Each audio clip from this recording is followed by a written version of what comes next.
This is the City of Waupaca's City Plan Commission meeting. Welcome everybody to our regular scheduled City Planning Commission meeting. Today is February 3rd, 2021, and it is 5:19 p.m. In attendance are Commissioners Keelan, Olson, Behrens, Fair, Lyons, Barron, and Smith.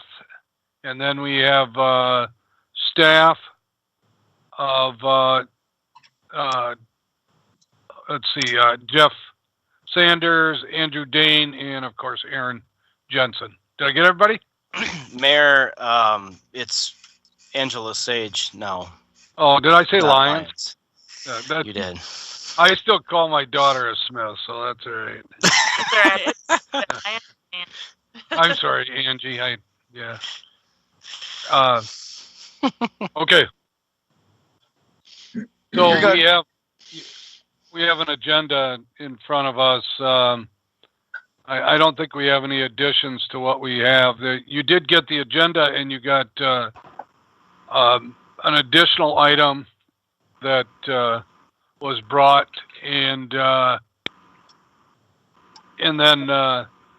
then it looks like we also have a feed to a website, or to our website too, that's on there. So we'd be looking for a motion to approve the agenda as printed.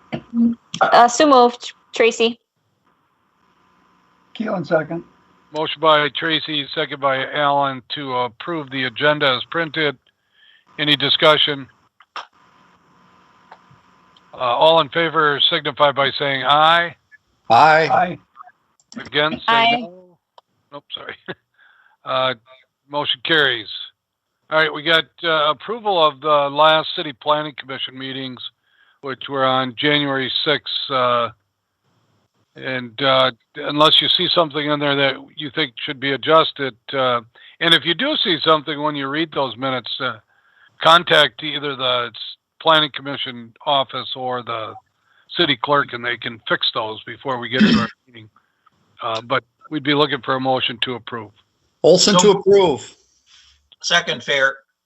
Motion by Eric, second by Pat, to approve the minutes of January 6th, 2021 meeting minutes. Discussion. All in favor signify by saying aye. Aye. Aye. Aye. Against, say no. Motion carried. We got action items. Resolution number 1477, recommending an amendment to the City of Waupaca year 2030 comprehensive plan. I'm assuming this is Andrew, but Aaron, do you want to set this up? With all the work Andrew's done on this, I'll hand it right over to him. All right. Sounds good. Okay. Can you all hear me? Yes. Yep. Yep. Yes, sir. Okay. Very good. Well, I'll Yes. even give a little. I'm coming to you live from Nordy's Pub at Nordic Mountain here. I'm taking my girls skiing, so there I am. Yeah, we wanted to just come. I guess we've kind of. We've been chipping away at this all year, last year, essentially. And I think with the COVID, we've done the best we could in terms of kind of getting out, provided kind of some opportunities for some public involvement. And we really kicked this thing off last January. We had a workshop at the Danes Hall, had about 35 people there. About that time, we also did a survey, community survey. We received over 400 responses to that survey, and through there, identified a number of key issues or challenges to sort of frame the comprehensive plan.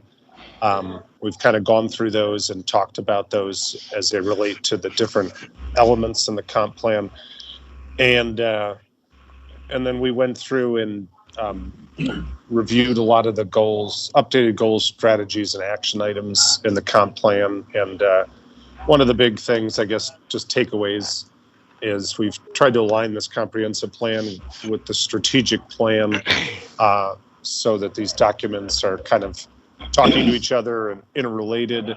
And so the comp plan's kind of taken on a little bit more of a strategic focus and a shift away from sort of lofty sort of goals and policies and towards a little bit more focused or tangible goals and strategies.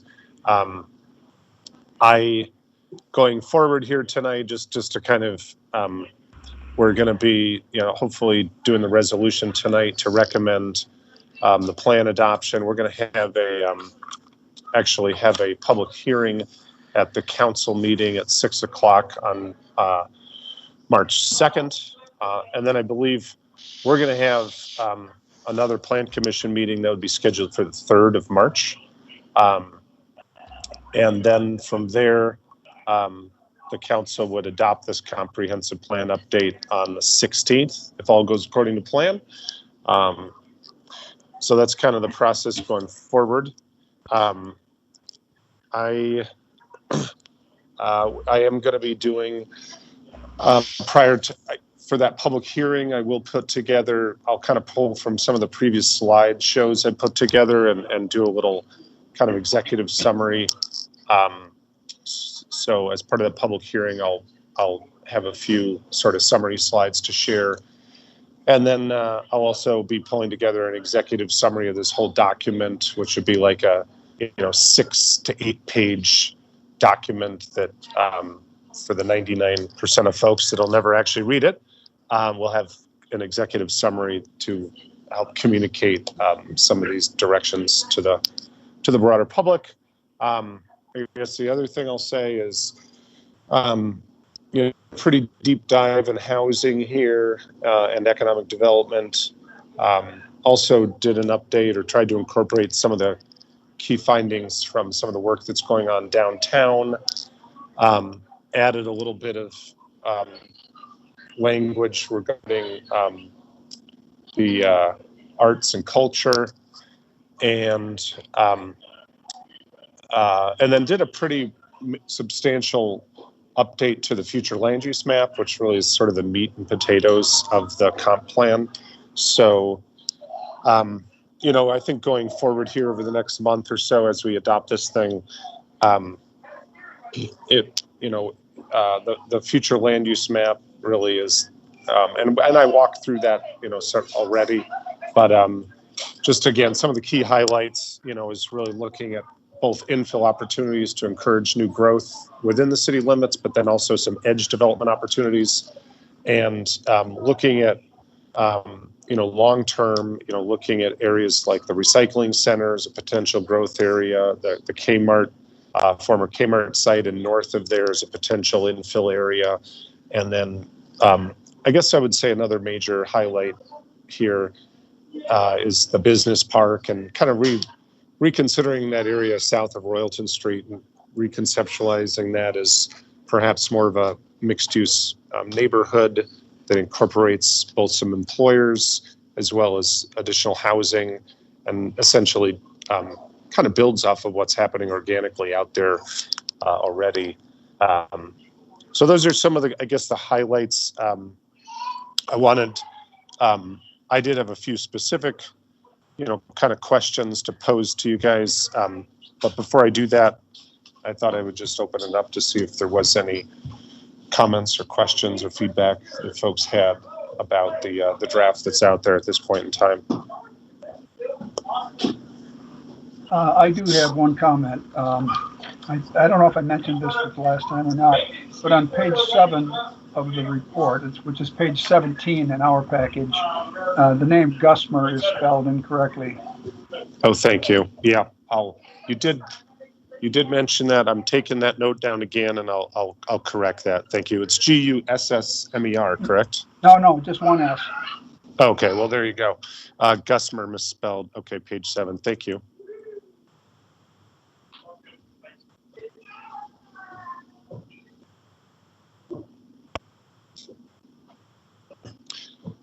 Any other, I guess, comments, questions, feedback, concerns?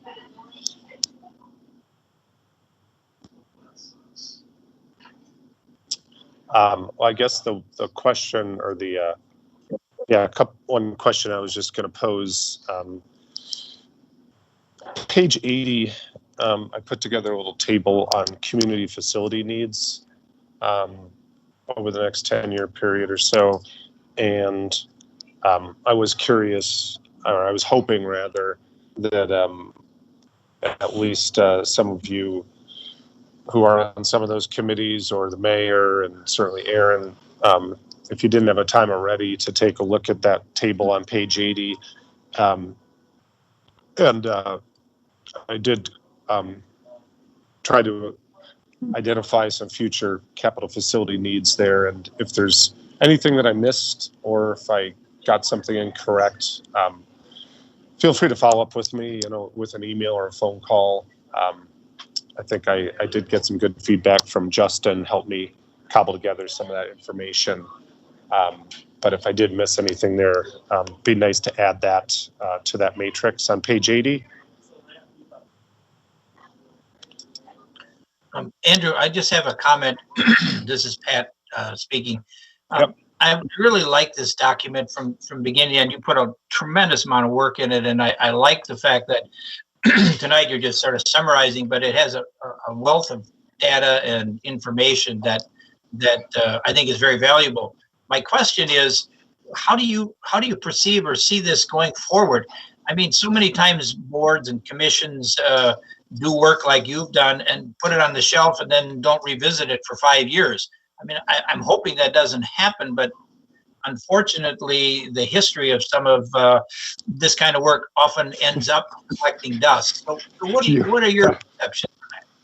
Well, I'm glad you brought that up, because that's something that I feel pretty strongly about. And going into this whole project, I told Aaron and Walt, I think at the time, who was helping with the strategic plan, I purposefully tried to make this document much more strategic than most comprehensive plans that are out there. And my vision for this is to actually maybe create a template or something that other communities might find useful. And I think in the last section, I talked a little bit about kind of operationalizing this, or every year or two, as we're updating the city's strategic plan, I think using this document, reflecting back on this document to identify, future actions for the strategic plan. That's one thing that I've tried to build some ownership with Aaron in this process. So hopefully he sees some value here, and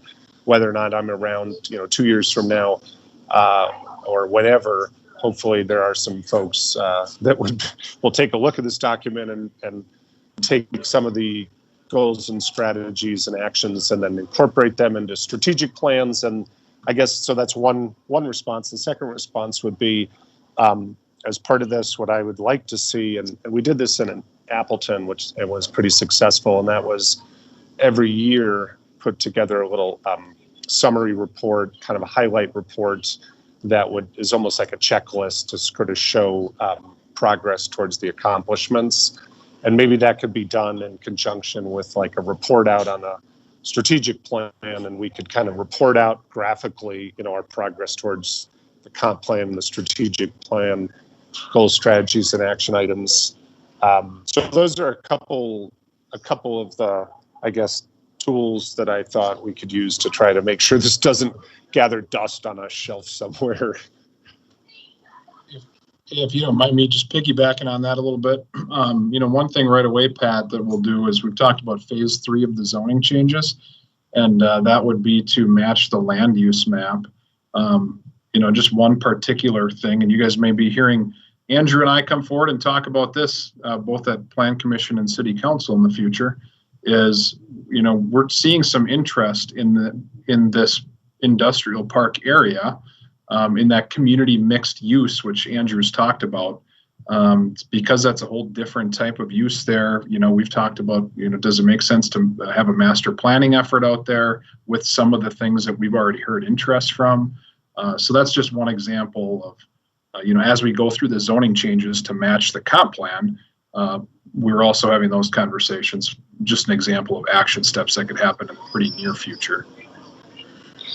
Yeah, I'll just piggyback back on that, Aaron. That's a great example. And I guess another reason why I'm somewhat hopeful that this plan may get implemented is because I think the team here and with Jeff involved from a zoning standpoint, I think we have some expertise at the table here that isn't always necessarily around the table when you do plans like these.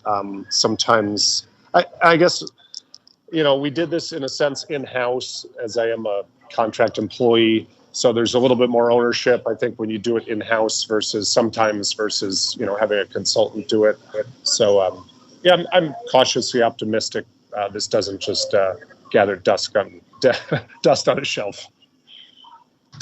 Well, and trust me, Andrew, I use that term only because that has happened in other situations, and I'm sure you're aware of that as well. And I would hate to see that happen here. In fact, I was going to ask, how many copies of this are you planning to, I'm talking hard copies now, are you planning to create? I'm glad you brought that up, because that would really be, I think, at the discretion of the commission and your direction. In the past, well, I shouldn't say in the past, it varies by community. At this point, I don't have any target number in mind. Probably be worth getting at least hard copies for a certain number of hard copies of the whole plan. Like I said, the executive summary, I envision that to be much more sort of graphical and easier to digest document. But I don't really have any sense of what a good number would be. So if you've got any thoughts on that, I'm all ears. Well, my thoughts on that are this, that I know we're all Zooming these days, and we will for somewhat into the foreseeable future. But at some point, hopefully, we'll be back together again, either in the council chambers or I assume there. It would be nice to have a hard copy of this right in front of us, so that when we do talk about some of the concerns that might come up at the meeting, whether it's a zoning concern, whether it's a downtown concern, that this document would be right there that we could use as a reference. And I think, and I'm casting forward, you have a whole section here on parks and the conservation issues, and I'm on the Park and Rec board. I think the same thing would go for that board as well when we're talking about a park situation. What does our long-term plan say about something in terms of our parks? And this would be a great reference to have. I just see it'd be very valuable if it was easily accessible. And personally, I like hard copies because you can get to them real quickly and you don't have to have a computer. And secondly, I think that because of the work that you've done, it would give us a good guide. When I say we, I'm talking about board members, committee members, when there's discussion that comes up, and there's nothing better than having good data that you've researched. So personally, I think, and this is just me, and I don't know the cost, and I'm not even thinking about it, but I think most boards and commissions, council people, should all have a hard copy. Great, thanks, Pat, for that feedback.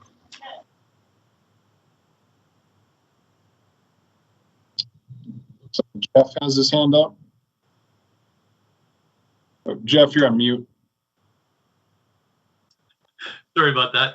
Mr. Fair, just to follow up with your question and follow Andrew and Aaron's comments, I think the fact that we have a Fulton Street Corridor overlay district within the zoning ordinance right now is a direct result of this comp plan process. So I would not have been aware of the underlying desires of the community for that kind of corridor were it not for the results of that initial meeting that Andrew mentioned before. And certainly we would not have moved forward with the development of that overlay district had the comp plan had we not been confident that the comp plan was going to include that as part of its recommendation. So contrary to gathering dust, I think it's already started to be effectuated on the ground. So good question.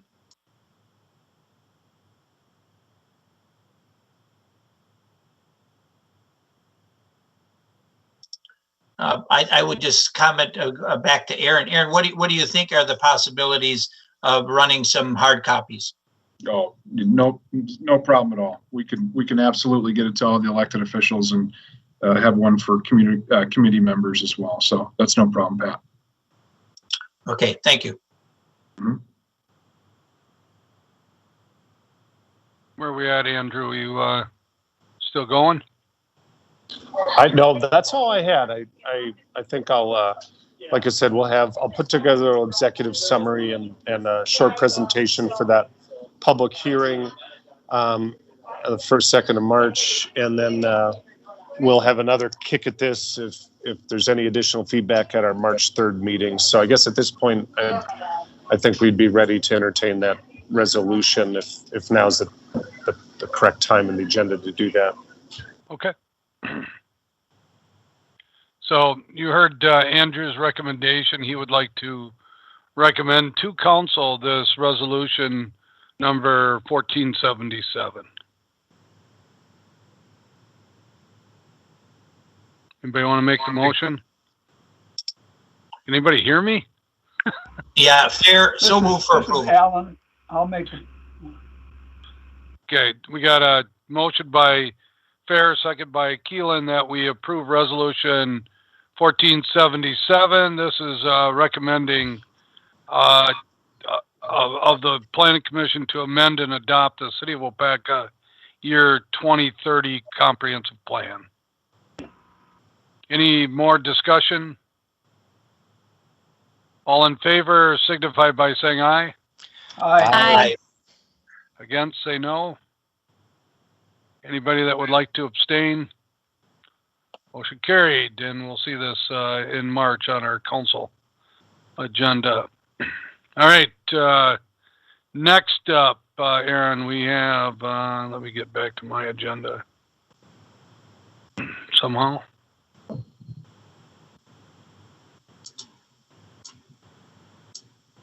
Sorry, I wasn't very prepared here. All right, we're going to number 4A. This is discussion items on current zoning code and, am I right here? Yep. Yep. And phase 2 of the draft presentation and review. So I will set this up, Mayor Smith. This is, as you mentioned, it's a discussion item. We're here to just talk about some of the second round revisions that maybe we didn't catch in the first round, or we've started working in and decided, hey, we need to take another look at this and see if it's appropriate for the city moving forward. Jeff has put together a number of things that he'll talk about. He'll touch on each of those bullet points. Don't expect to take it, or we can't take action. We don't want to take action tonight. We'll have a good conversation about some of these, and then we can bring it back for discussion on March 3rd, and for possible action at that time, or if we feel like we need more work, we can keep moving it down the road too. But that's what we're looking to do here. Without saying any more, I'll hand it over to Jeff. And Jeff, I know you've got a document here, and then you had some additional second round revisions. So you just let me know where to go here. Yeah, thanks, Aaron. If we could go to the first staff report dated 15 January 21, that kind of describes the first round. So, I mean, we could certainly walk through that 100+ page zoning ordinance, but I think it would put everybody to sleep. I think somehow, Jeff, I don't know if that staff report made it into this packet, unless you see it somewhere else. Yeah, I apologize. I don't have the packet up right now. I know it was, well, I tell you what, I'll just start describing the changes and we can go from there. So the vast majority of the recommended amendments in this second round are, I don't know, what I would call housekeeping. There's some issues that were oversights on my part that weren't included when we went through the first round. There are a couple things that we learned. I don't know. I'm sorry. You're good. All right, we had drive-through restaurants, but we didn't have walk-up service windows identified. There were a couple of corrections, typos in the ordinance. Not so much typos, but the wrong number was put in. So if you don't mind, I'll just walk through these. And I think for the sake of timeliness, I'll describe each one of them and then stop, and then we can back up and discuss what we need to discuss. So the first one is to recommend adding a distribution center as a permitted use in the I-1 Light Industrial District.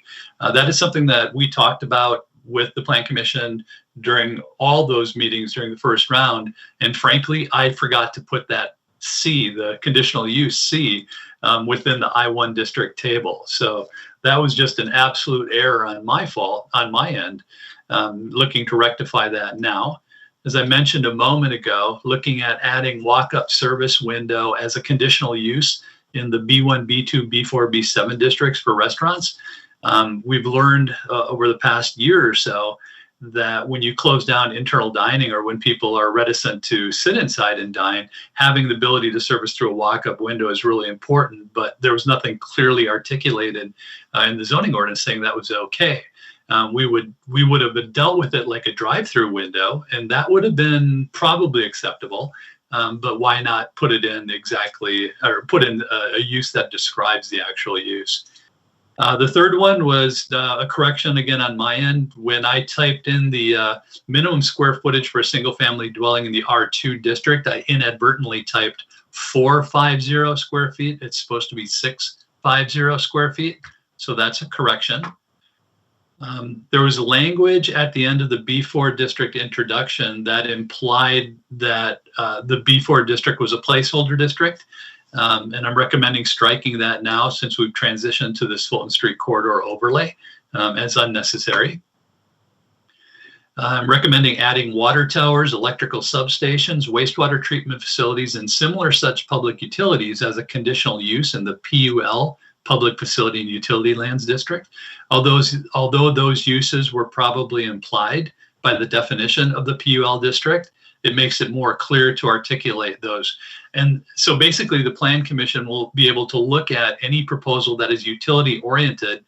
And if it's not a water tower, substation, wastewater treatment facility, you would have the ability to say it's substantially the same as one of those and proceed with approval. Under the Fulton Street corridor overlay, I just wanted, I reformatted that section because the way it was written, and again, this is entirely on me, the way it was written, it implied that the general standards were applicable only for mixed use development, when in fact the general standards were to be applied to all development, all new development within the Fulton Street corridor. So that cleared that up. I'm recommending the creation of another overlay district called the HS Homeless Shelter Overlay District. The main reason for this is Foundations for Living is operating right now in an industrial district in the I-1 district, but we don't have any uses that really do an effective job of covering perhaps the most significant mission of Foundations for Living, which is providing that homeless shelter. So I actually looked at a bunch of different regulations in Wisconsin and couldn't find anything that was as good as what I found in Michigan. And I think it was Grand Traverse. I'm not sure if my memory's correct there. But the language that they had was really good and appropriate.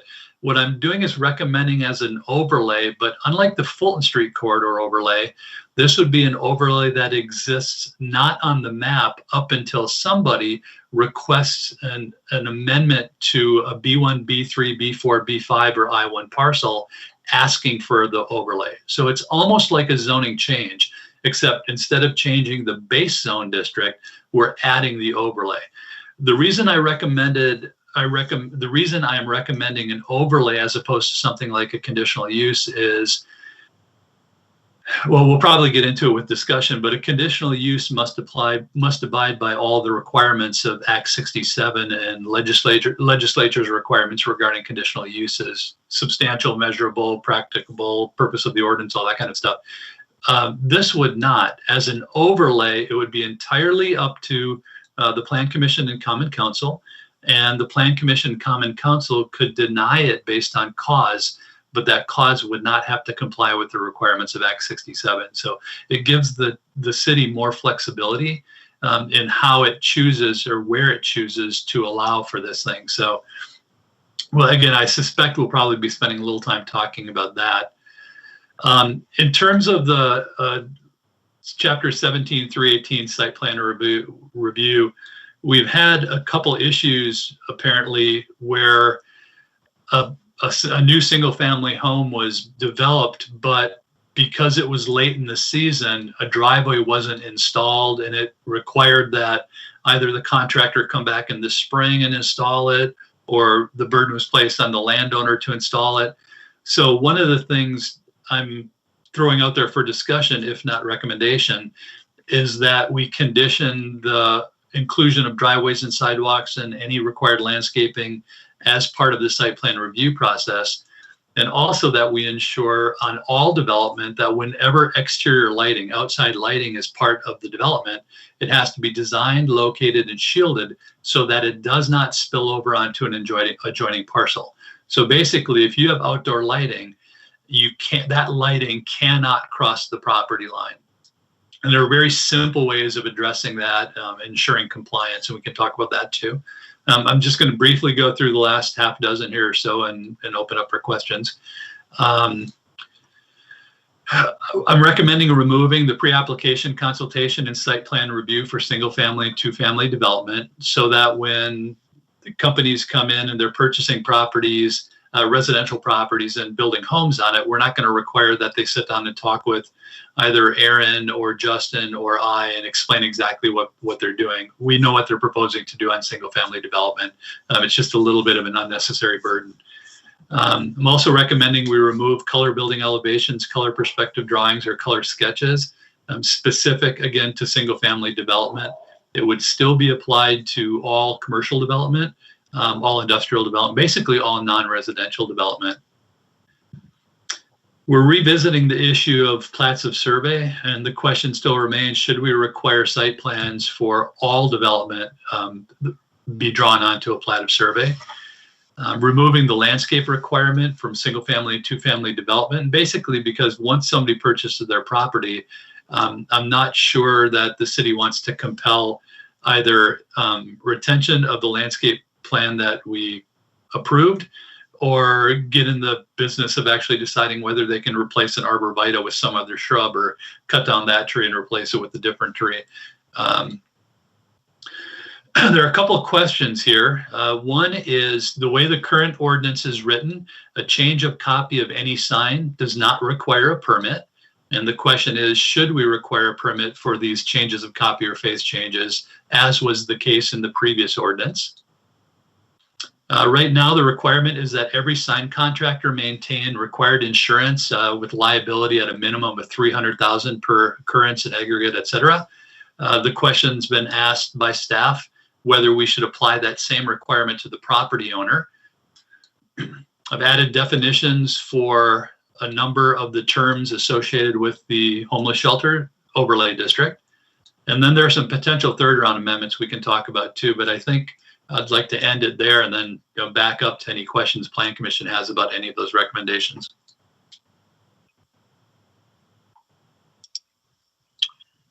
Jeff, this is Pat. I have a question about the the difference between drive-in and walk-up on the restaurants that you inserted.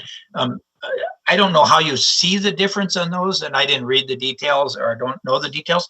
But is that only as you see it pertaining to restaurants?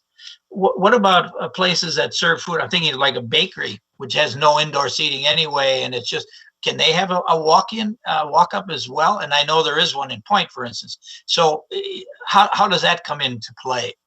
Places that serve food, but not necessarily restaurants. Yeah, that's a great question, Mr. Fair. And I think the answer is they should apply if the Plan Commission and Common Council believe so. We can certainly amend it to include restaurants, other food establishments. I mean, we could theoretically amend it to include just about anything. But yes, I agree. And maybe we take out the restaurants and we just have walk-up service window as a standalone conditional use, so that if somebody who, I don't know, has a retail business and they want to sell from the window, they could do so. So yeah, I think it's a great idea, great comment.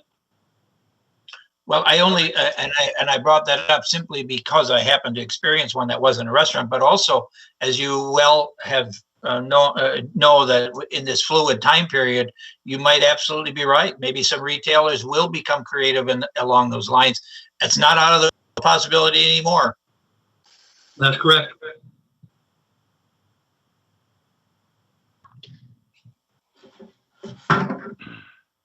Jeff, I have a couple of things here. I just was taking some notes as we went along, and because that staff report wasn't in here, I think it might have been probably just a little difficult for Plan Commission to follow along. So the ones that I kind of see us really probably needing some more specific conversation on is that homeless shelter zoning district, the overlay district, kind of in that Churchill Street corridor. I wrote driveway installation, but that's pretty, I guess the only thing I wanted to say about that is, that's just a seasonal thing. We want to allow some leniency in getting driveways in. If it's a home getting built in this winter, allowing them to do it in the spring or as it warms up. That was really what that was there for. I don't think there's probably a ton that needs to be talked about there. The change, when we talk about the signs, the change of copy of any signs, should we require a permit? Should we not? And then Jeff, I'm sorry if I missed this. Does that include kind of the tenant, the multi tenant signs that we've had a discussion on the last couple of days? Does that encompass that conversation as well? Well, I think we still have to talk about the sign nonconformities and some of the other issues that we've discussed. It wasn't part of that particular memo, so I was going to move on to that when we address these. Okay. All right. Sounds good. I'll wait then. Just a couple of my questions there. Do we want to, okay, I don't want to keep talking. I guess, does anyone have anything else that they heard specifically that they wanted to take a deeper dive into from the list that he went through? I got a quick Let's question. say, Aaron, I just emailed both documents to you, so you should be able to get it into them pretty quickly. Thank you, Jeff. You're welcome. I got a question. So you mentioned that the walk-up windows is a conditional use in a few of the districts. I think it was B1, 2, and 3. So then if a place of business wanted to do that, that's an additional permit, additional fees associated then? That's correct. The reason for the conditional use permit is basically a safety issue. Most businesses that don't have a drive-through or a walk-up window have parking lots that are established to park a car and walk into the building. So when you add a drive-through window, like any fast food store that or any fast food restaurant we know of, or a walk-up window, now we're dealing with vehicles in a different arrangement. They're not just pulling into a parking stall, leaving and exiting the vehicle and going inside. And with a walk-through window, we're talking about people literally walking through the parking lot, across the parking lot, or whatever the case may be, up to the window. So it's really a safety issue. Now, that doesn't mean that it has to be done as a conditional use. It could just be addressed through site plan review, and it could be a permitted use. I have no qualms about it being a permitted use, if that's the prerogative of the Planning Commission.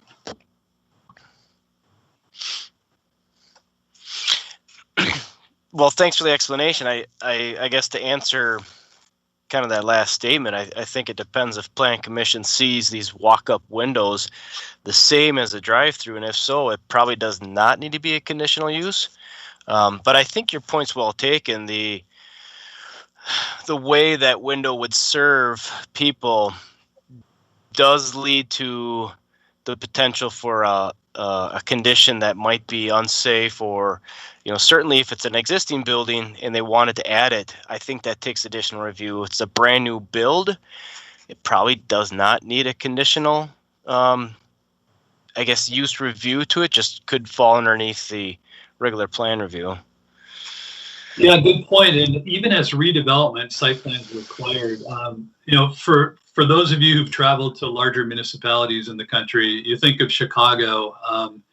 There are so many walk-up restaurants where, at certain times of the night, particularly after other establishments close, you might find 100 people waiting at a walk-up window to order street tacos or falafels or something.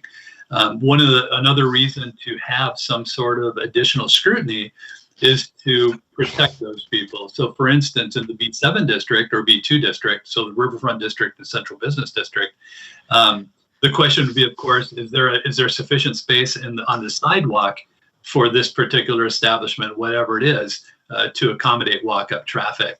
So whether it be a CUP or site plan review, both of them would be equally effective in addressing the issue. What CUP does is, as Justin rightly points out, it adds an additional layer of scrutiny, but also an additional cost. It has to go through public hearing. There's an application fee. I believe it's $350. So the process itself would be extended. But again, if this seems like something that the Plan Commission is amenable to, having it as a permitted use, knowing that it has to go through site plan review anyway, is probably sufficient.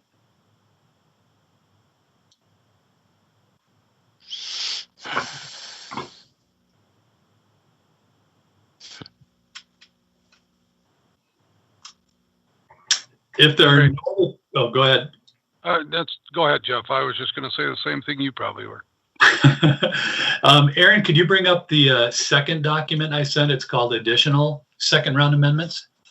Yes, sir. These two, the top two, I'm recommending the addition of 2 other types of signs in non-residential zoning districts that would not require a permit.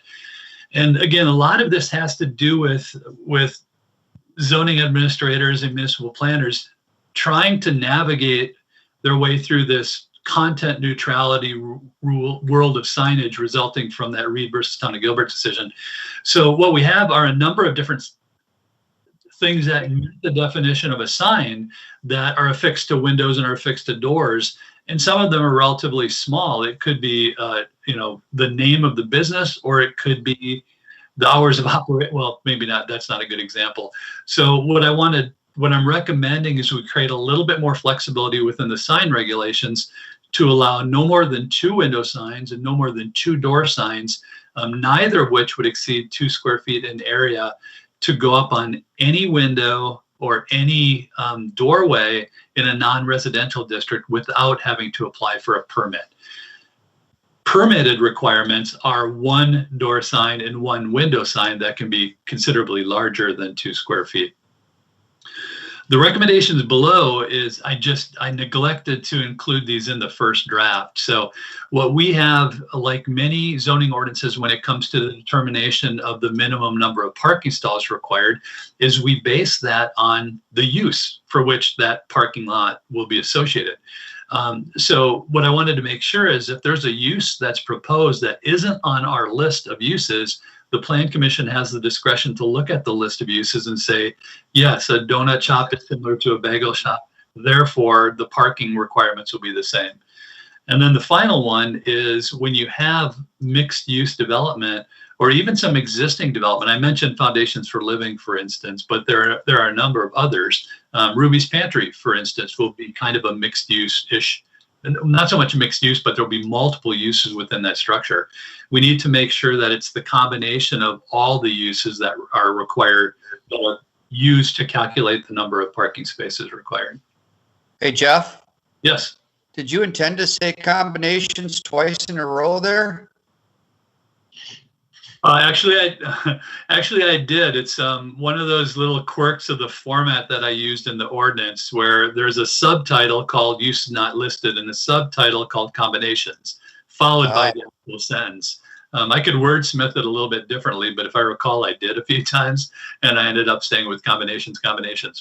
All right. So not for the redundancy department. All right, that's fine. Jeff, just a question came up for me as we were talking about letter A there, talking about the window signs would not need to be permitted if it didn't exceed 2 square feet in area. If I'm not mistaken, is it when we get into the permitting of the window signs, is the maximum 25% of the window? That is my recollection too. I'm navigating rapidly to the ordinance to answer that question more definitively. And I think the same was for a door too, but give me one moment, I'll be right there.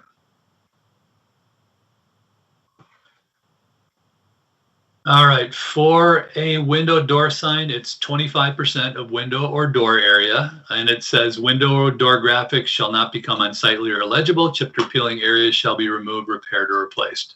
So correct you are. Kudos to you for remembering the ordinance better than the person who actually wrote it. Just had a conversation, I think, about it not too long ago, so that might be the only one I have you on. Well, I suspect that's not going to be true, but thanks. As Aaron alluded earlier, there are a number of other things that have actually popped up subsequent to these two memos. So subsequent to the last day of January, we've bumped into some things that require some consideration by the Plan Commission. And Aaron, certainly the multi-tenant issue, the multi-tenant sign issue, the conditional use within the I-2 district issue. And do you recall what the other ones were?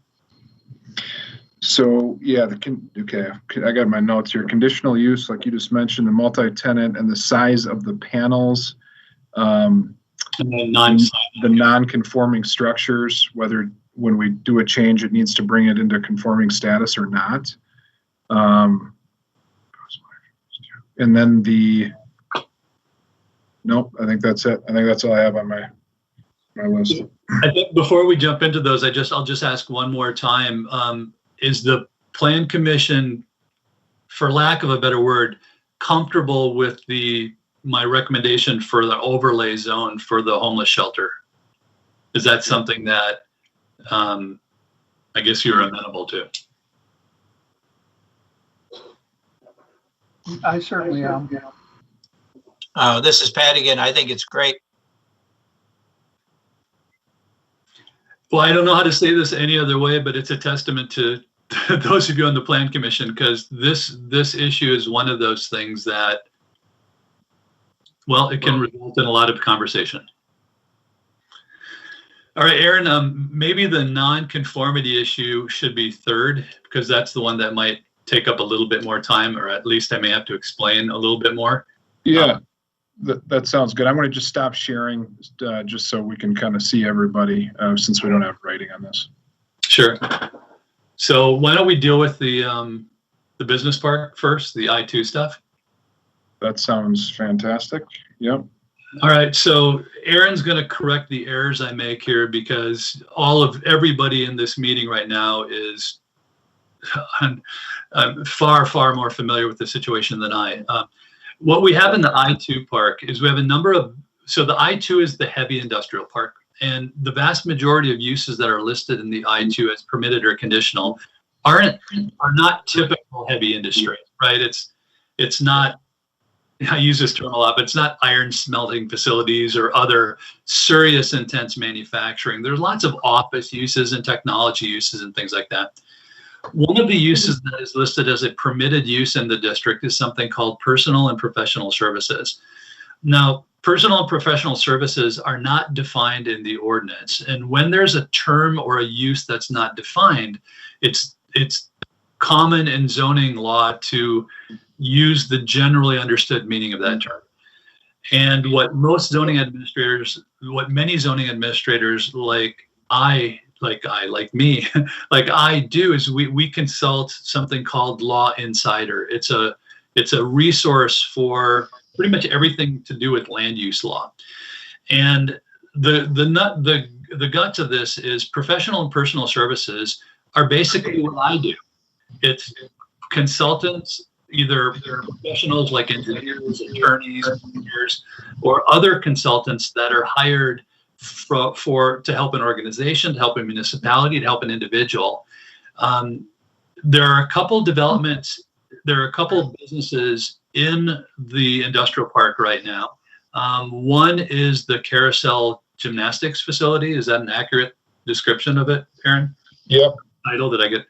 So Carousel was approved when it was approved as a personal professional service. And I don't know this for certain, but I suspect that the individual who approved it was looking for a way to allow what I believe to have been a desired business to be located there. And the best thing that individual could come up with in the ordinance was personal and professional services. And I'm not going to argue with the merit or the rationale that went into that. But what I can say is it's not something that I, as the zoning administrator, would be comfortable doing now because again, it's professional and personal services are architects and tax accountants and urban planners like Andrew and I and that sort of thing. So what I'm recommending is that we look at existing uses which do cover things like not only carousel gymnastics, but a very recent business that, or a business that very, very recently opened called Waupaca Wrestling. They're really more indoor recreation uses, commercial indoor recreation, or we could look at clubs as an example. So my recommendation to the Plan Commission is that we include indoor recreation, commercial, and clubs as a conditional use in the I-2 district. That way, existing uses are protected. So if if Carousel decides to expand its business operation, it would have to apply for a conditional use permit because it does not have one right now. But Waupaca Wrestling, which is in operation right now, is operating under a use that, in my opinion, doesn't accurately define the existing use of the business. And I think I'll stop now. Justin has a question. Can you just define clubs? You said it would be part of the uses. Yeah, I would. There is a definition in the zoning ordinance, but I think I would dress it up a little bit. So it would be something along the lines of athletic clubs, etc. Something that would include things like tennis clubs or racquetball clubs, not moose lodges or things like that. Those are already covered. It would be something more specific. Good question. Thank you. So if you don't mind me jumping in here, Jeff, I think Jeff did a really good job explaining that, and for what it's worth, I completely agree with having that as a conditional use in that district. I'm going to speak to this. I'm going to share my screen a little bit again, and it's actually one of the documents that was up before. This is a result of, I think, as time has gone on, you'll see here. This is that future land use map that we have talked about. I think as time has gone on, staff and councils have kind of looked at the industrial park as everything north of Royalton Street being that I-2, more I-2 heavy industry type business. And then kind of looked at things south of Royalton Street as more of a business park, I would say, than a heavy industrial park, which is kind of why you see some of the stuff in there that you do. What you see here on the future land use map is just moving into that direction and getting that stuff kind of in writing, and then have a zoning that follows to better fit that. And then what this conditional use does is really protects some of the things that are in there and allows for similar types of activities or operations. So didn't mean to be repetitive, but just wanted to give that visual. Aaron, can I jump in? Isn't that on your map though? Isn't that little red square at the right at the corner there? Isn't that where the wrestling group he's talking about located? I don't think so, but hold on. And this is in that's in where the it might be actually Waupaca Paws and Claws, same building. Yes. So if you're going to include that in, you wouldn't want that to be a different zone. Right. So commercial, and Pat, that's a good point. That is, and maybe I confused things more than I needed to, because what we're talking about right now is really, if you look at this whole thing and as it actually is, all of this is I-2 district from a zoning standpoint right now. So okay. So it just helped me out in terms of colors, if you will. If we adopted this, would the purple north of Royalton and the whatever color south all be the same? It's all going to remain the same zoning as of right now. If we adopted this portion of it in the future, we might make changes, Pat, to more accurately reflect some of the things you see on what's up on the screen. But right now, all of it's purple, which is I-2. It would stay purple. It would just allow for that conditional use of recreation facilities. Okay, thanks. All right, I'm going to take this down before I think I apologize. I can see where that would be confusing, Pat. Any other questions on the addition of this commercial recreation, indoor, and some sort of athletic clubby kind of thing as a conditional use in I-2? So, not necessarily a question on that, but just maybe more of a comment. I know that we had some interest out in that same area for multifamily, although I don't think that went anywhere. But I think Andrew, who's not on with us anymore, I don't think, but Andrew had thought that that was a good location for multifamily back near where the carousel is and that. And I mean, obviously it isn't zoned properly right now for that. That would be correct. That is what we're thinking would happen in phase 3 as a result of the future land use map. Okay. Thanks. Yep. Any other questions on that before we move on to the exciting topic of tenant panels? Hey, can I take a step backwards then? I'm sorry, I don't know what I was doing or thinking, but can we go back to the signs?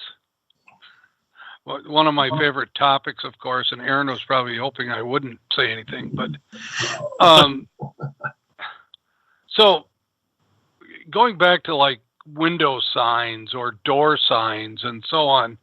I mean, I get the idea that you want to leave it at 25% or make sure that they look nice and stuff like that.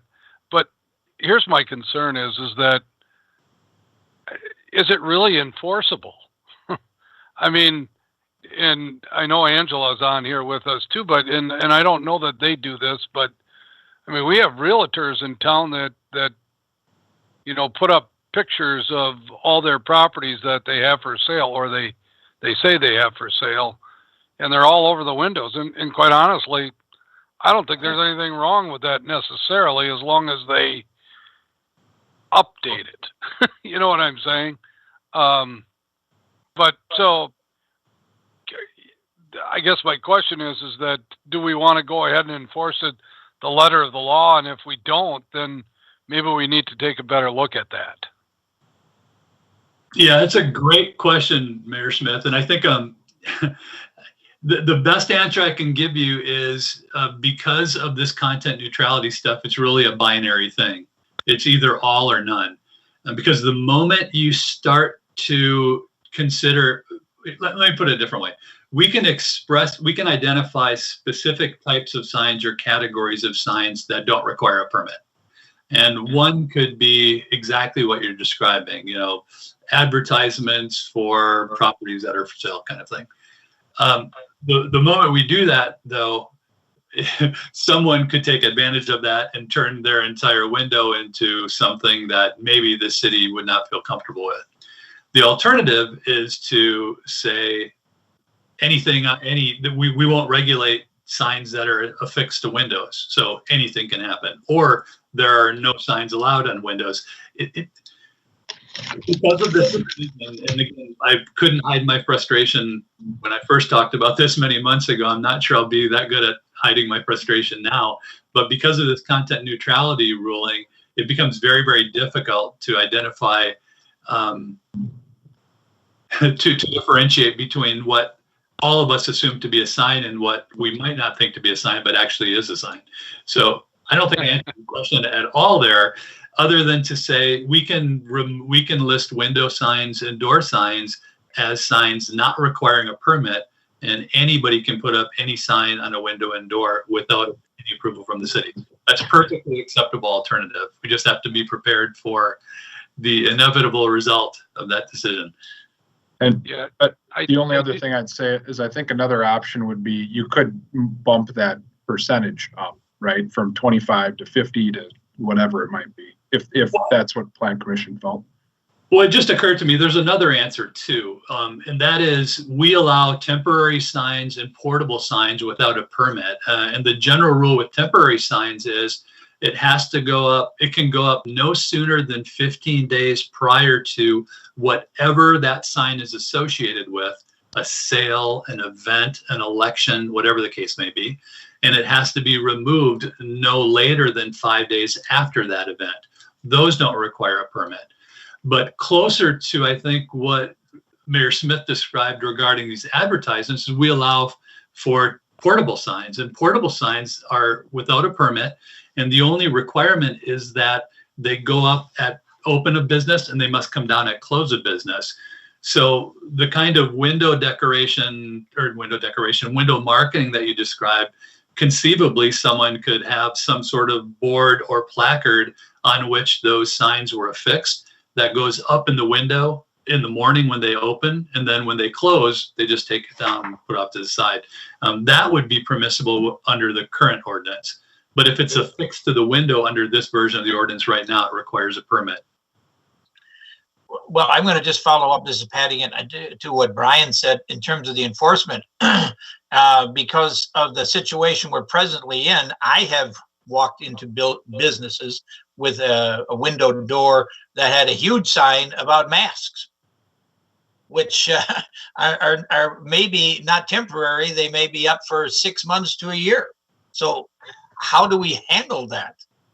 That's a good question, Mr. Fair. It is already handled as a public safety or public warning signs. Those do not require permits. So signs that, say bump in the road, steep cliff, whatever the case may be. If it's a public service, public warning sign, it does not require a permit. And that was established when Justice Scalia, Justice Thomas, and one of the liberal justices wrote their concurrence to the decision that there's a category of signs that are public safety oriented, they're not commercial oriented, that they saw as excluded from that content neutrality requirement. But again, great question. And that's the difficulty, right? The one that Aaron and I have been dealing with is the typical no parking signs that go up. Those are considered transportation signs or public safety signs or public informational signs. They're not a commercial sign. They're not marketing. So they sit in a different category. But the kind of the images and descriptions of property for sale that would go up in a real estate office, that is commercial marketing. So we'd have to figure out how to deal with that within the ordinance as it exists now, as I described a moment ago, or just allow window signs to be permitted without allowable permit. I could send some pictures of what happens when you remove sign regulations, though. They get kind of interesting. I didn't have an answer, and I don't think I heard an answer either, to tell you the truth. So I get it, but we started this whole process, quite a while ago because we didn't have a full understanding of temporary signs, and quite honestly, I think we have a difference of opinion among our commissioners and we probably, and the city council and the city for that matter too. So I guess I don't really know the answer. I mean, I personally think, I don't know what I personally think. I do know that from a safety standpoint, I know that the police would certainly not want to see the whole window covered or the whole door covered, but what percentage of that is so that they can look in on the properties as they're doing their beat downtown. I mean, that's been a discussion from the chief's standpoint. Whether it's a bar, a restaurant, or even a retail shop, they still would like to be able to see into those buildings. Sure. So that makes sense.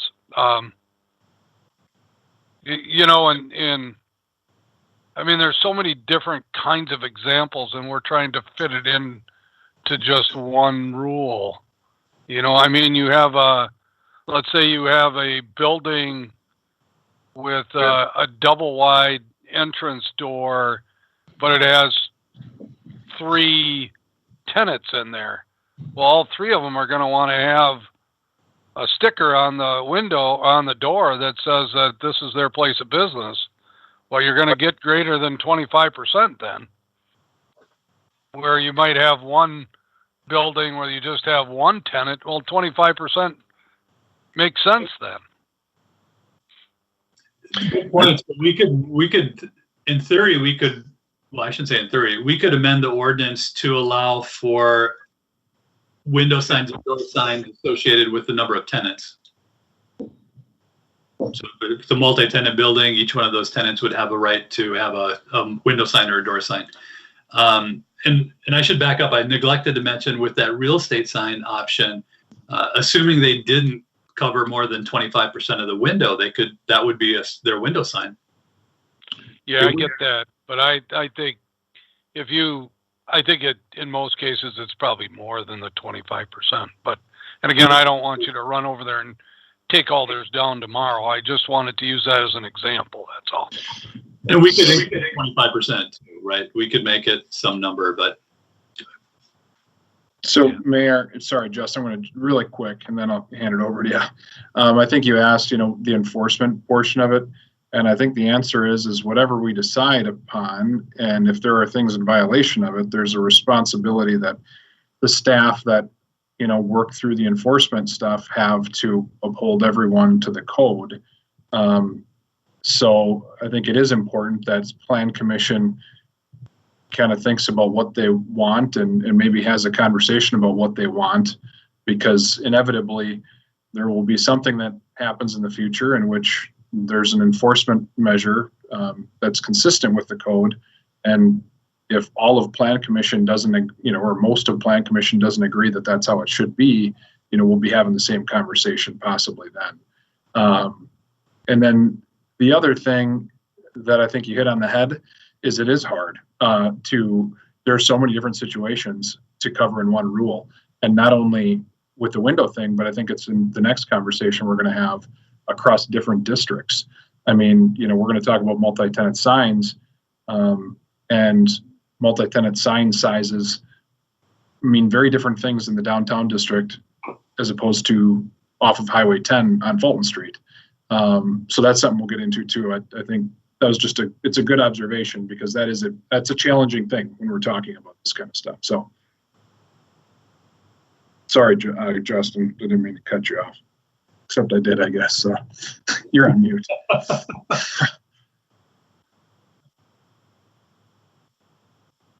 Still are. Yeah, it doesn't look like you are, but we can't hear you. Are you plugged in there? Got so excited he pulled the cord out of the computer. How about now? You're good. Sound good. Dang it. You're good. We can hear you. What do you want? Now to hear me? Yes. Okay, thanks. Just to piggyback on that sentiment, both the mayor and Aaron, is the temporary sign's always been a contentious subject as far as I'm aware. My tenure here at the city, I think it's worth discussing further in the future, just to bring it back to this level. And I've always appreciated Jeff bringing up specific examples from other communities, just so that this committee at this level understands what our ordinance states, because it sounds like there's still a little bit of a disagreement of what we have in place is what exactly we want. Yeah, that's a great point, Justin. And I think that's why we have had a hard time with this discussion, because it is contentious, and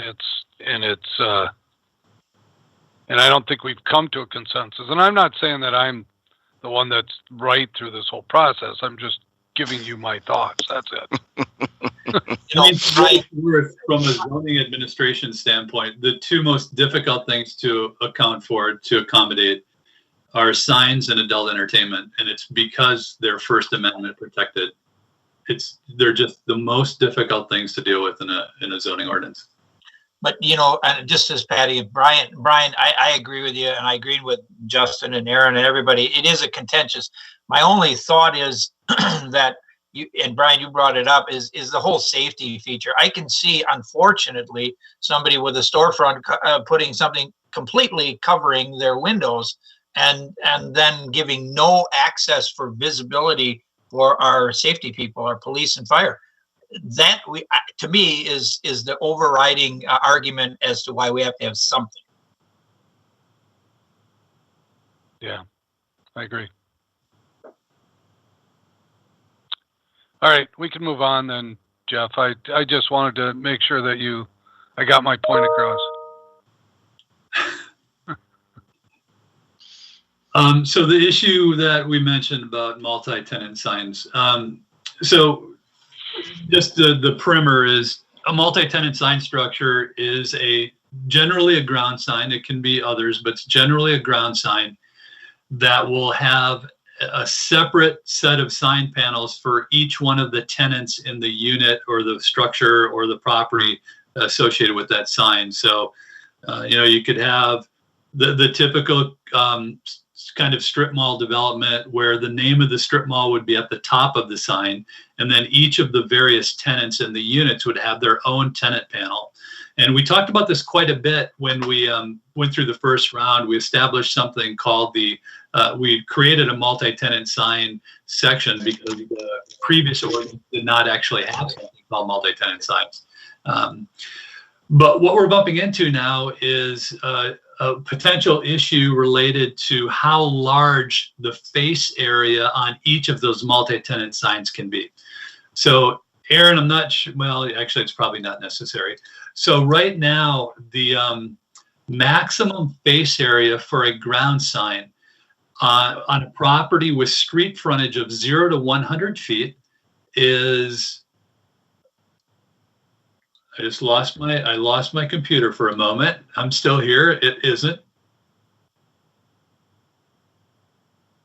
Sorry, there it is. So with a street frontage of 0 to 100 feet, the maximum face area for a sign is 100 square feet. Under the old ordinance, the maximum was 65. So we bumped it up to allow for a considerably larger sign. Now that means a conventional ground sign has panels. I don't know if you can see me, but it has panels on each side of that sign, right? Each one of those panels could be as much as 100 square feet in size if it were a 100 foot or less frontage. For frontages of 100 feet or more, it would be 150 square feet. Now, those signs, they sound big, but actually it's not all that huge for a ground sign. You're talking about something that's 20 feet up in the air, 4 feet by 5 feet is, well, we can do the math later. The problem is the way the tenant sign language is written, each one of those panels could be either 100 square feet in size or 150 square feet in size. So you can imagine a sign that is associated with a number of units could have 3, 4, 6, 8 separate tenant panels, each one of which could be, in theory, 100 to 100 or 150 square feet in size. So we bumped into the kind of practical application of this requirement with a couple businesses right now. Now, when I say that they could have that large of a sign, there are some practical limitations. Those limitations are as follows. First of all, the sign cannot be taller than 20 feet in height. I'm sorry, it cannot be higher than 20 feet in height. So that would limit the vertical element of it. We have setback requirements so that the sign cannot get too close to the public right-of-way or the street. We have parking requirements that the sign couldn't impede upon, safe traffic flow and stuff. So aside from whatever the maximum square footage of face area is, we do have other limiting factors. The question, after having said all that, is should we establish a separate maximum square footage for tenant panels that are less than what the square footage would be for a conventional standalone ground sign? Aaron, is that about it? Yeah, I think so. I have one question for clarification. Did you say the maximum is 100 or is it 150? For a property that has 100 feet of frontage or less, it's 100 square feet. For a property that has 100 or more feet of frontage, it's 150 feet. Okay, thank you. So, and this is kind of what I was alluding to before. And Jeff, I think he kind of wrapped up with asking the question, is 100 or 150 square feet, is that too large? Is it just right? Do we want to go down? And then I guess what I want to follow up with is this is very different. You may have a very different answer in different areas. So if you're in the downtown area, you may think it's too large. You may think it's fine in the downtown area, which is fine. But if you're off of Fulton Street and you have something set back, you might think that maybe it's not big enough. So Jeff, how do you address that type of thought process? Instead of going across the board, is there a way? And I don't want to. Maybe that's not an issue at all, but it's just something that has run through my mind. No, it's a good question. So under the previous ordinance, the standards were basically the same across all but one district. And forgive me, I don't remember which one of the B districts it was, but all the districts had the same criteria, and it was based upon the maximum allowable size of the sign was dependent upon how many additional feet set back from the minimum street yard setback the sign was. So the same standards applied across the districts, regardless of urban density in a downtown or more large lot density along, let's say, West Fulton Street corridor. We can do the exact same thing. We can just set standards specific to the districts. So right now, the B1, I1, I2, and PUL have different standards than B2 does, and those are different than B3, B4, B5. So if we're looking at perhaps reducing the 100 to something else or the 150 to something else within the kind of city core areas, we could just reduce it. If we're looking at increasing the allowable square footage of face area for signs, let's say closer to the interchange or the highways or Fulton Street corridor, Royalton, Churchill, that sort of thing, we could do that too. So we have absolute entire flexibility when it comes to size, location, structure. Where we don't, with respect to content, we have total flexibility when it comes to the structure itself. Okay, thank you. So, Jeff, I'm good, huh? Yep. So I'm trying to put my thoughts together on this, quite honestly. And I guess we probably don't want to mention who you guys are talking about right now, but I know who you're talking about. So, but is there more of a dilemma? Because when you're talking 100 feet of frontage or more than 100 feet of frontage, there could be multi businesses that are sharing that 100 foot of frontage, and it would seem that if one of them had 100 square feet of signage on there, they would all want 100 foot. A sign might look pretty big if it's 25 square feet, if everybody had 25 square feet, but if one of them has 100 square feet and the other one has 25, right? I think that creates an issue. So, well, I absolutely agree. Regardless of the properties in question, the language that I wrote in tenant panels, and let me pull that up, allowed for something that I'm not sure we want to allow for. And my recommendation, for what it's worth, would be that we establish maximum face area for each panel on a tenant panel sign. So again, imagine the typical kind of shopping center that has, Waupaca Shopping Center is the name of the place. And up on top of that sign, there's a big, beautiful sign that says Waupaca Shopping Center. And then underneath it, you have all the various uses that are in there. What my recommendation would be is that, and I think staff, and Aaron can speak to this too, but I think staff's recommendation in general, Rhonda, Elizabeth, and others, would be that we establish the tenant panel signs as a maximum considerably smaller than what a ground sign would. And going directly to Mayor Smith's comments, the maximum allowable number of ground signs per parcel is 1. So on a traditional kind of ground sign advertising a bank or any other use, it would be one potentially 100 square foot or 150 square foot ground sign. But if that business is a multi-tenant business, now it's not one 100 foot, it's 2 or 3 or 4 or however many. So I think it makes a lot of sense to establish standards. And I see this as a corrective action, something that I didn't catch when we put it together, and you all of a sudden bump into it when you have a practical application. But that, again, that would be my recommendation to the Plan Commission.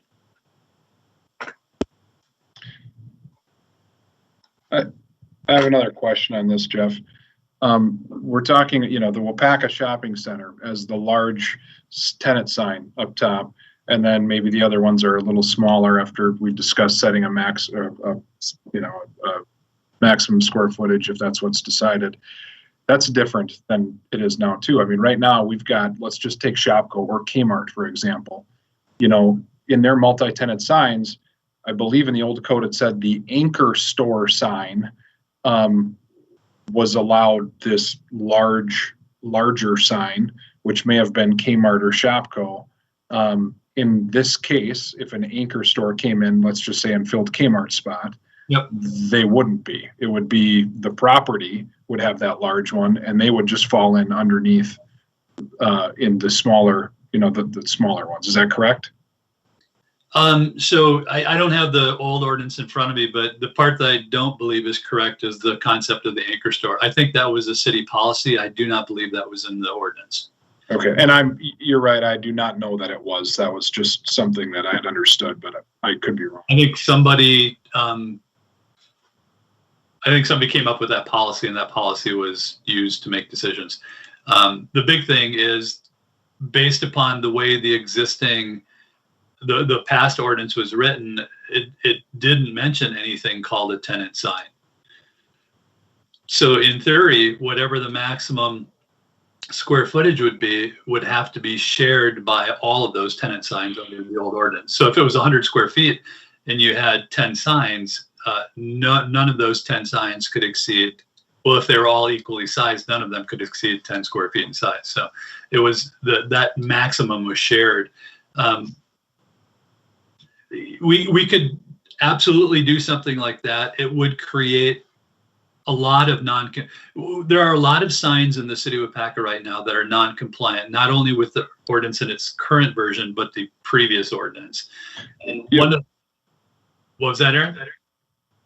I guess I just wanted to say that it's not that I'm recommending that. I just wanted to give that that's kind of how it is now, and it'd be different if we went. So really, when it comes, and we're going to jump into this non-conforming sign situation in a moment, but when it comes to non-conformities, there's really two strategies that local governments have. One is it's non-conforming and we want it to go away as soon as possible. The other one is it's non-conforming and we want to provide some protection or some cover or some support within the ordinance for the non-conforming, basically to take a non-conforming and make it a conforming. When it comes to uses, so there are non-conforming uses and non-conforming structures. When it comes to non-conforming uses, it is almost always best to have that use go away at some point in the future. Imagine you have an industrial park surrounding an industrial development that surrounds a single family dwelling, and that single family dwelling is kind of the last holdout. It was rezoned, upzoned, so they couldn't fight it, but you have this single family dwelling out there in the middle. We want that single family dwelling to go away because heavy industry and single family dwelling are not typically considered compatible uses. On the other hand, non-conforming structures are buildings or other structures that may have been conforming at one time, but the ordinance was updated, so now they're not conforming. The structure itself is there. It's not going to go away. The city can't compel it to be removed as long as it's maintained well. Right now, there are a lot of signs. There are a number of signs in the city of Waupaca that were in violation of the previous version of the ordinance that I suspect not many people in this room would want removed. And one of the things that we attempted to do with the new ordinance was to address some of that. So we allowed for larger signs to accommodate some of these existing signs. But whenever you do that, then it also creates opportunities for signs that may have been problematic in the past, may still be problematic, to have a path to conformity, for lack of a better word. And it was that direction that I got from the Plan Commission when I presented the audit. What the general sense I had, and I think you heard me say this a number of times as questions to you, was that Waupaca wanted to be more user-friendly and more accommodating and more business-friendly when it came to things like zoning regulations and the application and review processes and all that kind of stuff. So that's what we're trying to build in. It's just we have a lot of signs and a lot of structures out there that didn't comply with the old, don't comply with the new, and that's where we are. So again, with the tenant panels, in my opinion, the most effective, most defensible solution is to establish a maximum size for each of those tenant panels that is smaller than what the anchor panel, as Aaron described it, would be. The alternative would be to say whatever the maximum square footage of face area for a ground sign is, that's the maximum for all of the panels on a tenant panel sign, including the anchor, and they have to divvy it up as they deem fit. And many communities do just that. And what they do typically is the anchor panel would take up about 50% of that maximum allowance, and then all the others would have to be split or would have to divvy up the remaining 50%. Hey, Jeff, I want to, this will be real quick, but you asked the question at the beginning too about the size of signs and whether it makes a difference if you're in the downtown or not. And I have to tell you, I think of it more like speed limit, type thing. So if you're driving 40 miles an hour, you might want a bigger sign than if you're driving 15 miles per hour. That's exactly it. And it's not only a question of speed, but scale. So speed, obviously there are not many people that are walking or running 45 miles an hour. So when you get up to speeds on things like, I don't want to use examples because I'll pick the wrong speed limit, but when you're looking at commercial corridors where the speed limit tends to be 35, 40, 45 miles an hour, obviously a smaller sign is not going to have the effectiveness. It's not going to suit the purposes of the owner. When you're walking downtown, then obviously it's not necessary to have a very large sign. So you're absolutely right. It's a combination of speed, but it's also a combination of the scale of the surrounding environment. I think Aaron alluded earlier when he was talking, when you get into these kind of older commercial corridors like Fulton Street, you have these big expanses of parking lot that sit in front of the big box store or whatever it is. So you had these very, very large signs. So anybody half a mile away would know that that's where Kmart is, and that's where Shopko is, or that's where McDonald's is. So you're absolutely right. I do think there's a justification for establishing different standards based upon district. I probably would have pushed on that a little bit harder when I put the first draft together, but the old ordinance was consistent across districts. So I think I probably in hindsight mistakenly tried to stick to that theme. And perhaps that's something that we should address too. And that also is very easily addressed. One more point I'm going to bring up on that is, like, the downtown district has a lot of zero lot lines. So like a really, really large sign might actually block the view of another business's sign. Or another business. Right. So I guess I'm going to throw out, would Plan Commission, just from a general consensus standpoint, I know we're just having a discussion and bringing this back. Do we want to bring something back on a district by district basis? Basically that would allow a larger sign in the Fulton Street corridor, possibly the industrial park from a multi-tenant standpoint, and maybe it's scaled back in the downtown area. Does that sound like something people are supportive of?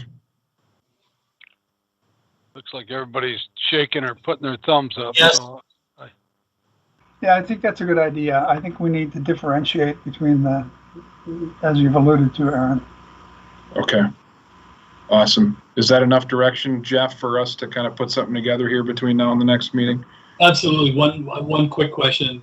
Along with that, should we scale down the maximum allowable face area in the downtown? In other words, right now it's 0 to 100 means 100 square feet. Should we consider 0 to 100 means 60 square feet or 80 square feet? And do we want to do that too? I don't know if I have an opinion on this. The way I think about it is almost removing that, but maybe I'm totally wrong. I'm probably not thinking of why that would be so important. I think if we did it on a district by district basis, it might take care of itself, and then it's not as confusing to administer. So regardless of street frontage, maximum allowable face area for a ground sign in the B1 is X and the B2 is Y, and et cetera. That's my thought, but if someone had an argument against it, I could certainly listen. Well, the argument that would be made by a larger parcel would be, just as you alluded to on Fulton Street corridor, you have a bigger parcel and this small sign. The sign's too small. That sign's perfect for downtown, but I mean, do we have that many anomalies? Like, do we have in the downtown area very large parcels, or in the Fulton Street corridor very, very small parcels? I think when you look at it on a by district basis, everything is fairly similar. I don't think we have a ton of outliers. Of course, we probably have a couple, but on a general basis, I don't think. Eric. Yeah. Oh, sorry. Go ahead, Eric. Yeah, I'm just wondering, we go through all this work for these signs, and I'm just wondering, what is our recourse? Is all this for stuff moving forward in the future, or do we have some kind of recourse against non-conforming businesses if we are changing things up? So that's a good question, Eric, and I think the best way I'd explain it is this. The moment, can everybody hear me okay? Yep.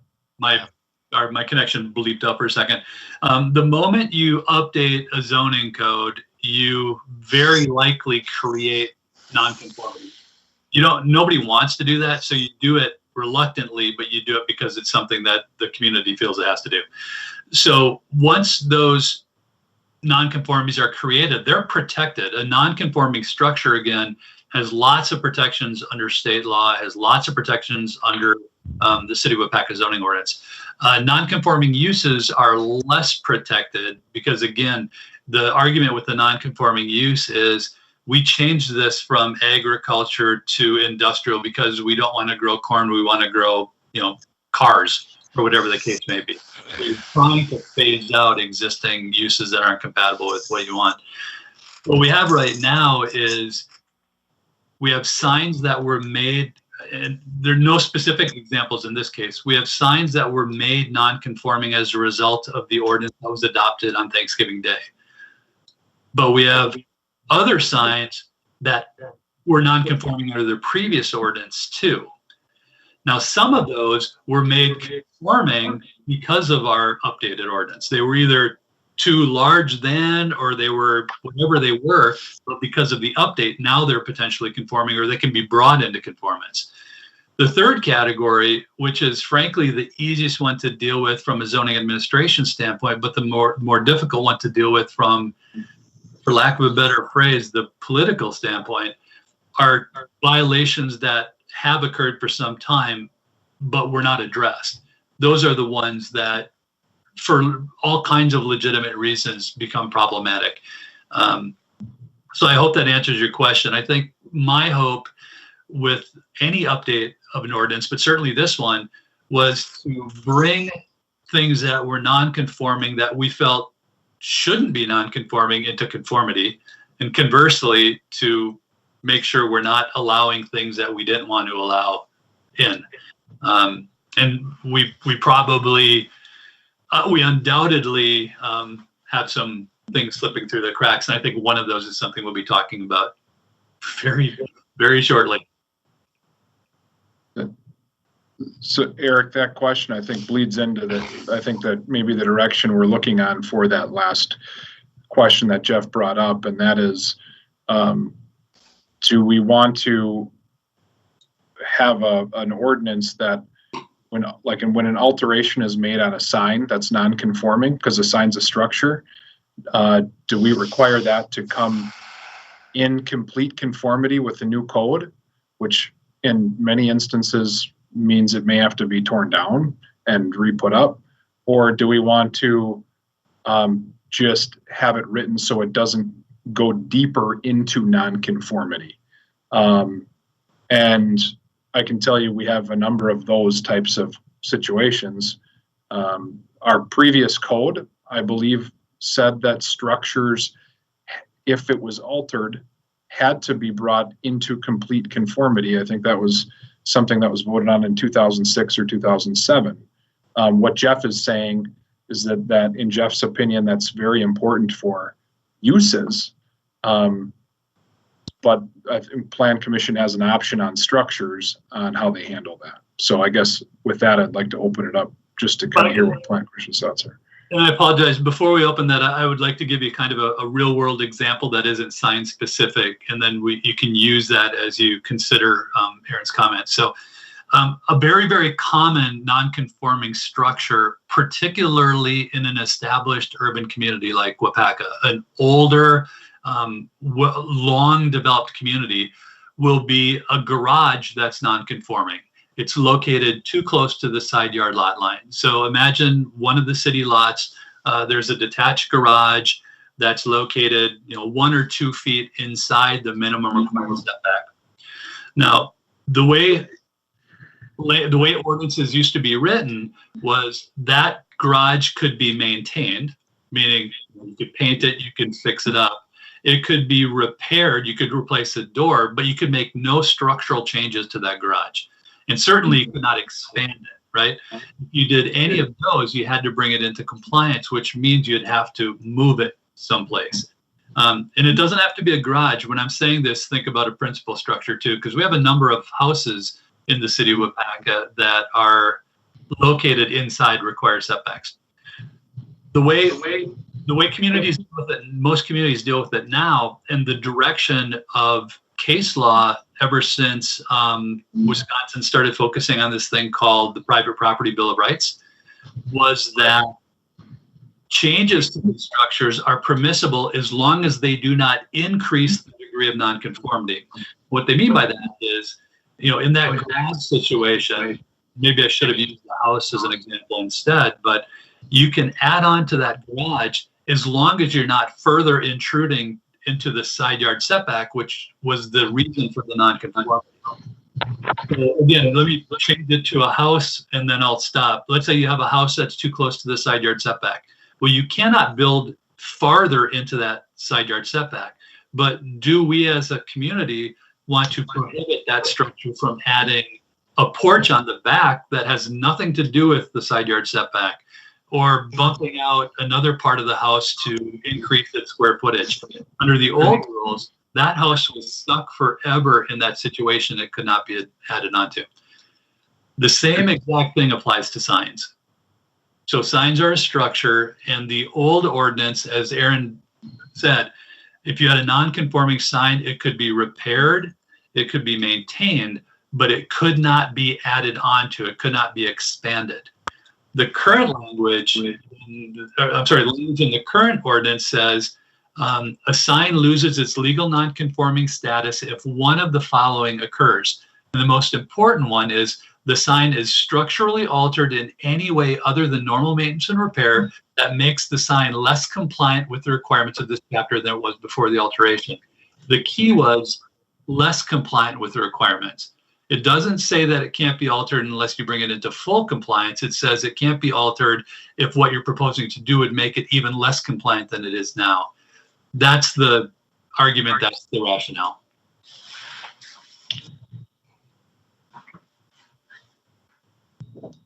So I guess just in the spirit of, I know for those of you who are on council, we're going on back-to-back 13 plus hour days here. We had a pretty long meeting last night, and I think we still have to get to a couple of short reports after this. This is the last item in phase 2 discussion.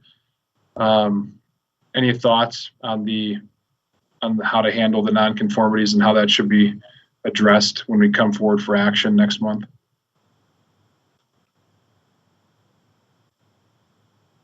So so again, when we're talking nonconformities, they're going to be probably permanently nonconformities, right? I mean, I think that, yeah, it's likely that it could be a permanent nonconformity unless there's a complete redevelopment of that lot or something. Would you agree, Jeff? Right. So if for instance, if it is a sign, there's the business that Mayor Smith alluded to earlier, that I won't mention unless, and I'll leave it up to Aaron and Mayor Smith to decide if they want to. The sign in question was constructed compliant with the setbacks at the time this sign was put up. The ordinance was then amended, which is the previous ordinance was then, the ordinance that we replaced, when it was amended, it established a minimum street yard setback equal to the height of the sign. So this sign in question is about 27 feet tall, which meant the moment that the city of Waupaca updated its zoning ordinance, it made this sign non-conforming. It was it was conforming before the update. It was made conforming by the setback requirement. This version of the ordinance did not change the setback requirement, so it's still non-conforming because it's closer to the road in distance than the height of the structure itself. So unless the city were to amend the setback requirement for signs, which allowing this sign to be a conforming sign, it is non-conforming, and it will always be non-conforming unless it were moved. There's no way to bring the sign into conformance without picking it up out of the ground and moving it well more than 20 feet back. However, if with that in mind, do we say that that's a non-conforming sign and you can keep it and you can use it, but it can never be enlarged? You can change the faces on it, but you can't substantively alter the sign. You can't take off something that is a static sign and put on something that has some sort of animated element to it, for instance. If that's what we want, then we want to go. If what I just described is what the plan committee wants, then we have to go back to the wording ordinance. If, on the other hand, we're saying this sign can stay and this sign can be added on as long as it doesn't get even closer to the road than it is, that's what consistent with the way the current ordinance is.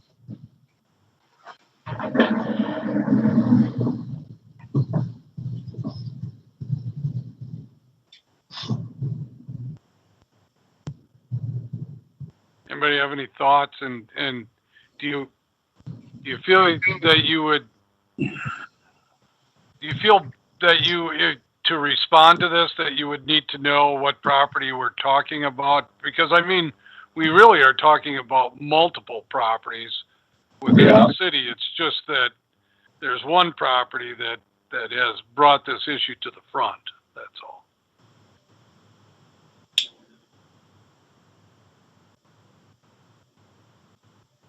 All right, let's. I don't know if you got your answer, but I do know that if it's non-conforming, I mean, obviously it's going to be there forever, and how do you allow them to continue to maintain that or improve on what they have there based on the times? And that's a question we're going to have to figure out how to handle. Right. Let's move on, Jeff, and maybe even at the next meeting we can just show examples of what we're talking about there. Sure. I think that's the last thing we had. And Aaron, and correct me if I'm wrong, I think that was the last thing in the second round discussion, was it not? Yeah, that's all I had.